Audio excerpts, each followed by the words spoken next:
ಎಲ್ರಿಗೂ ನಮಸ್ಕಾರ. ನನ್ನ ಹೆಸರು ಆಶಾ ಅಂತ. ನಾನು ಕನಕಪುರ ತಾಲೂಕು, ಬೆಂಗಳೂರು ದಕ್ಷಿಣ ಜಿಲ್ಲೆಯವಳು.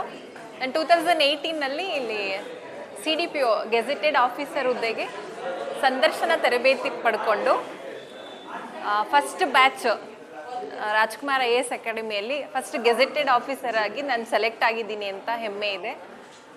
ಸೊ ನನಗೆ ಈ ಅಕಾಡೆಮಿಯಿಂದ ತುಂಬ ಹೆಲ್ಪ್ ಆಗಿದೆ.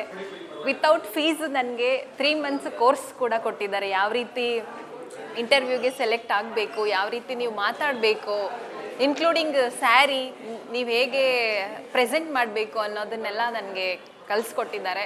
ಈ ಸಂದರ್ಭದಲ್ಲಿ ಗಿರೀಶ್ ಸರು, ಗಂಧರ್ವ ಸರ್ ಮತ್ತು ಕವಿತಾ ಮೇಡಮ್ನ ನಾನು ನೆನೆಸ್ಕೊಳ್ಳೋಕೆ ಇಷ್ಟಪಡ್ತೀನಿ. ಸೊ ಅವರು ನನಗೆ ಇಂಟರ್ವ್ಯೂ ಟೈಮಲ್ಲಿ ತುಂಬ ಚೆನ್ನಾಗಿ ಗೈಡೆನ್ಸ್ ಕೊಟ್ಟಿದ್ದಾರೆ. Thank you sir, thank you madam. And also ನಾನು ಆಸ್ಪಿರೆಂಟ್ಸ್ಗೆ ಏನು ಹೇಳೋಕ್ಕೆ ಇಷ್ಟಪಡ್ತೀನಿ ಅಂದರೆ, ಸಿಲೆಬಸ್ನ ಎಲ್ಲನೂ ಕವರ್ ಮಾಡಲೇಬೇಕು, ಒಂದು ಟಾಪಿಕ್ನು ಮಿಸ್ ಮಾಡಬಾರ್ದು. ಹಾಗೆ general knowledge, paper reading very much important ಅಂತ ನಾನು ಹೇಳೋಕ್ಕೆ ಇಷ್ಟಪಡ್ತೀನಿ. ಸೊ ನಾನೀಗ ಸದ್ಯಕ್ಕೆ ಡಿಸ್ಟ್ರಿಕ್ಟ್ ಚೈಲ್ಡ್ ಪ್ರೊಟೆಕ್ಷನ್ ಆಫೀಸರ್ ಆಗಿ ಬೆಂಗಳೂರು ಸೌತಲ್ಲಿ ವರ್ಕ್ ಮಾಡ್ತಾಯಿದ್ದೀನಿ. ಸೊ ನನ್ನ ಕೆಲಸ ಮಕ್ಕಳನ್ನು ಪ್ರೊಟೆಕ್ಷನ್ ಮಾಡೋದು. ಸೊ ಈ ಒಂದು ಅವಕಾಶಕ್ಕೆ ಥ್ಯಾಂಕ್ ಯು ಸೋ ಮಚ್. ಧನ್ಯವಾದಗಳು.